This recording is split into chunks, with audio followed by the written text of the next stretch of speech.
દ્વારિકા ગયા હોય, અયોધ્યા ગયા હોય, કાશી ગયા હોય, ત્યાં જઈ અને ભગવાનનો વૈભવ જોઈએ.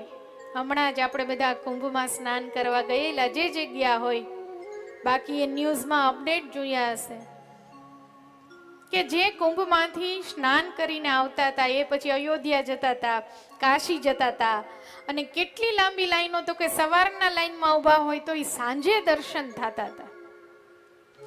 ત્યારે આપણે ભગવાનના વૈભવનો અનુભવ કર્યો કે ભગવાનને મળવા મારા જેવો હું એક નહીં, પણ આવા તો કેટલાય લાઈનમાં લાગ્યા છે.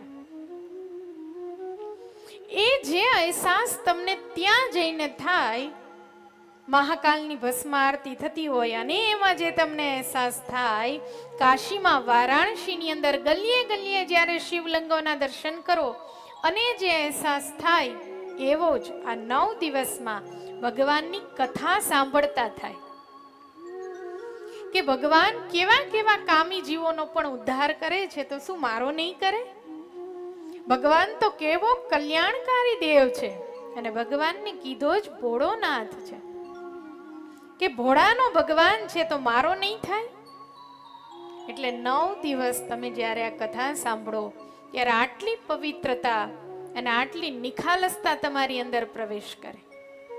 અને એથી આગળ કહ્યું છે કે એક એક અશ્વમેઘ યજ્ઞ કરો, એનું જે ફળ મળે, પણ આ 100 અશ્વમેઘ યજ્ઞનું ફળ માત્ર કથા સાંભળવાથી મળે. એટલે પહેલા તો આપણે એ સમજવું પડે કે અશ્વમેઘ યજ્ઞ એટલે શું? તો કે પહેલાના જમાનામાં રજવાડા હતા, એ સમયે જે રાજાને અશ્વમેઘ યજ્ઞ કરવો હોય એ પોતાના અશ્વને છૂટો મૂકે.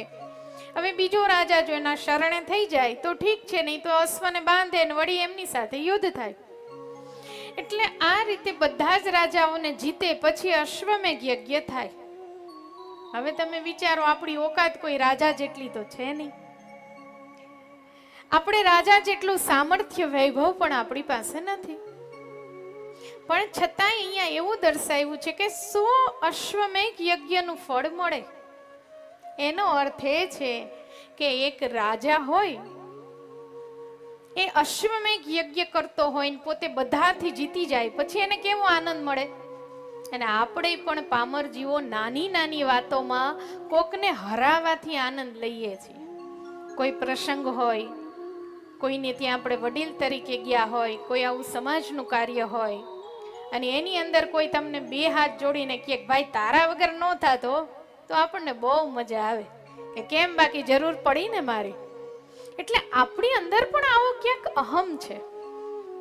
પણ જ્યારે તમે શિવની કથા સાંભળો અને ત્યારે 1000 હાથવાળા બાણાસુરની કથા આવે, એ 1000 હાથવાળો પણ ભગવાનની લીલા પાસે તો હાવ શૂન્ય બરાબર છે, ત્યારે તમારો પણ અહંકાર ઓગળી જાય કે મારી વિષાદ શું છે, મને મારા ઘરમાંય કોઈ માન આપતું નથી, મારે શું નાહક કોકની ચિંતા કરવી.